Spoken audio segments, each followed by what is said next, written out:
Auzubillahi minash-shaytanir-rajim. Bismillahir-rahmanir-rahim. Dear students of class 10th, this is Bashir Ahmad Malik, our teacher, Government High School, Nogam, Zone Mawar, District Kupwara. Today, I have chosen a topic for you, that is homophones. So, dear students, homophone, as far as these homophones are concerned, these are the words which are having the same sounds but different meanings. यानी homophones वो अल्फाज होते हैं जो हम आवाज़ होते हैं, जिनकी आवाज़ एक जैसी होती है बट उनका जो मानी होता है दैट इज़ डिफरेंट, वो डिफरेंट होता है, उसका उनका जो मानी होता है वो डिफरेंट होता है. फॉर एग्ज़ाम्पल यहाँ पर एक है bear, BEAR, bear, BARE, beer.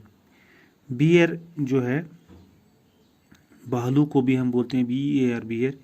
और BARE, बियर जो है ये नंगे पाँव जो होता है, नेकेड फीट.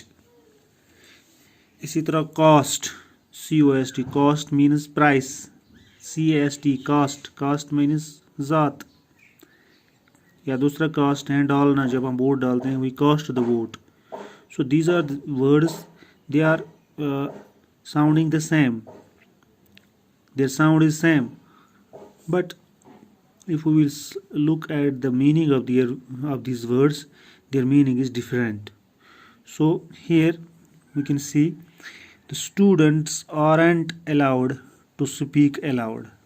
Allowed और allowed को आप देखिए, आवाज़ एक जैसी है, allowed, allowed, मगर मानी जो है इनका वो डिफरेंट है. Students aren't allowed, students are not permitted, बच्चों को परमिशन नहीं मिलती है टू स्पीक अलाउड, कि वो ज़ोर ज़ोर से चिल्लाए, कि वो ज़ोर ज़ोर से चिल्लाए. Aloud means loudly, to speak loudly. दूसरा अलाउड जो है दैट इज़ परमिटेड, परमिट करना, मंजूरी देना. अलाउड इजाज़त देना. तो इसी तरह से हमारे पास यहाँ पर कुछ होमोफोन्स हैं. वी कैन सी नंबर दूसरा जो है, he was released on bail, BAIL bail या BALE bale. He was released on bail, BAIL bail. This is, इसको हम उर्दू में ज़मानत बोलते हैं. ही वॉज, उसको आज़ाद किया गया, उसको छोड़ा गया है ज़मानत पर. He was released on bail, BAIL bail. और दूसरी जो बेल है BALE bale, large bundle of clothes, यानी कपड़ों का एक बंडल जो होगा, लार्ज बंडल, उसको बेल बोलते हैं, BALE. तो दूसरे में आपको समझ आएगा, I bought a bale of clothes from his shop. मैंने उसकी दुकान से कपड़ों का एक बंडल लाया. Bale of clothes, BALE bale. तो इस तरह से आपको ये समझ आया होगा BAIL बेल और BALE bale. BAIL bail means ज़मानत, BALE बेल हो गया कपड़ों का गट्ठा. तो चौथा जो है, I saw the imprints of beer feet, BARE bare, BEAR bear. I saw the imprints of beer feet, मैंने निशान देखे, बियर फीट, उसके नंगे पाँव के मैंने निशान देखे. इम्प्रिंट्स, पाँव के निशान. तो यहाँ पर BARE बियर लगेगा. I saw the imprints of beer feet, bare feet हो गया नंगे पाँव. I saw a bear in the forest और zoo. I saw a beer, मैंने एक भालू को देखा जंगल के अंदर, BEAR beer.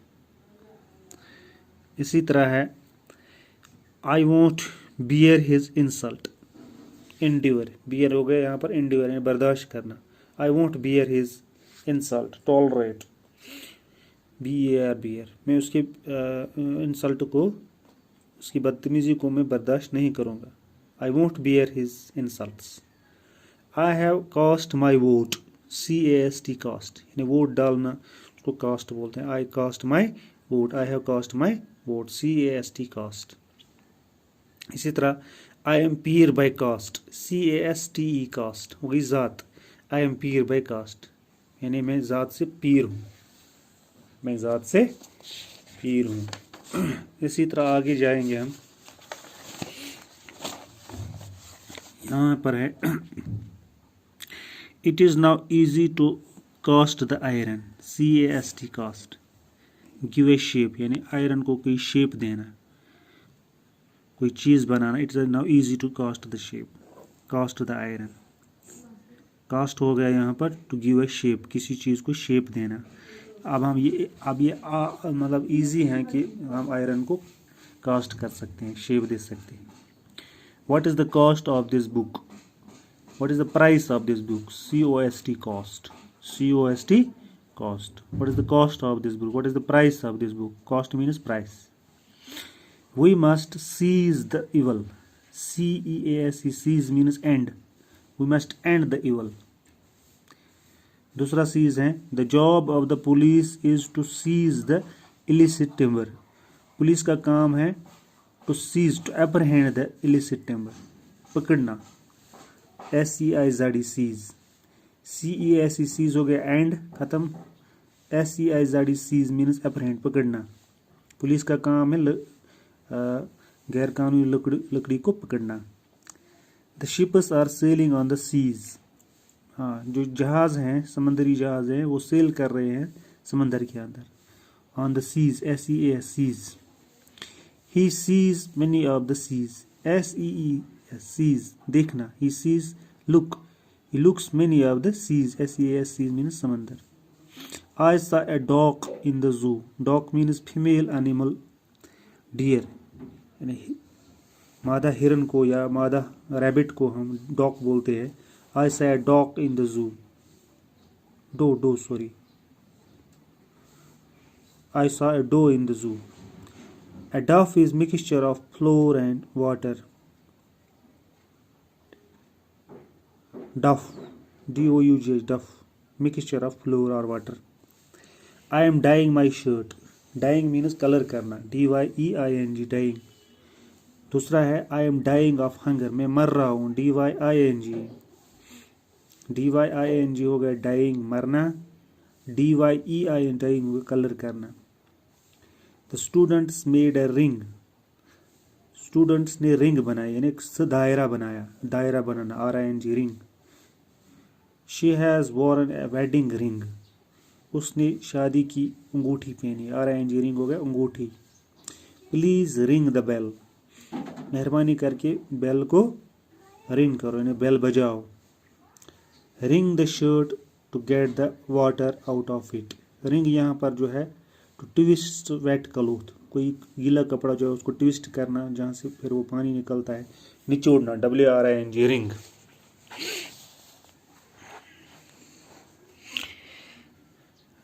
Wring the shirt to get the water out of it. I bought a water saver for my home. Saver, बचाने वाला। वाटर सेवर मीन्स जिसमें पानी बचाते हैं। I bought a water saver for my house. Saver. To mix flour in cooking gives great savor. Good taste. SAVOR. Savor means good taste. To mix flour in cooking. Cooking के अंदर flower add करना वो उसको बड़ा test देता है। I often use savor for fragrance. Savor means smell. SAVOR, savor.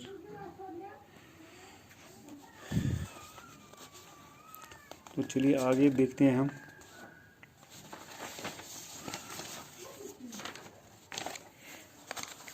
Which is the shortest way to reach Srinagar? कौन सा रास्ता शॉर्टकट है जिससे हम श्रीनगर पहुंच सकते हैं? WAY, रास्ता। Where there is a will there is a way. जहाँ चाह वहाँ राह, जहाँ चाह वहाँ राह। I love to watch the way she play with the children.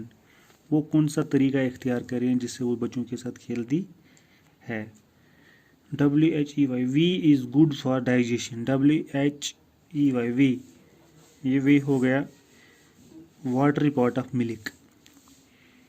Milk का जो दूध का जो वाटरी पॉट होता है उसको वे बोलते हैं। WHEY, whey is good for digestion, वो डाइजेशन के लिए अच्छा होता है। Please weigh these things. WEIJ, which means तोलना। प्लीज़ वे दीज, इन चीज़ों को तोलिए। So these are some homophones you have seen. Homophones are those words which are having the same sound but different meanings, and their usage is also different. their usage is also different. So you can consult your book, grammar book.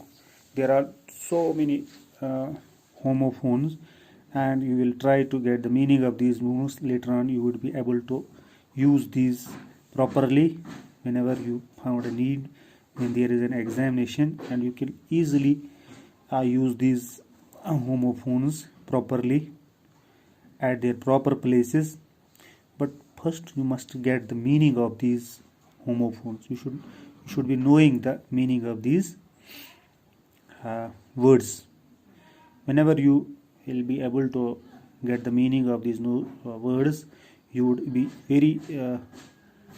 able to get them used properly whenever you have to use these words.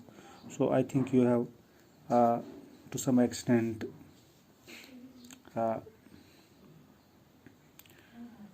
got the information about this homophones. So I think this is sufficient for today. Thank you.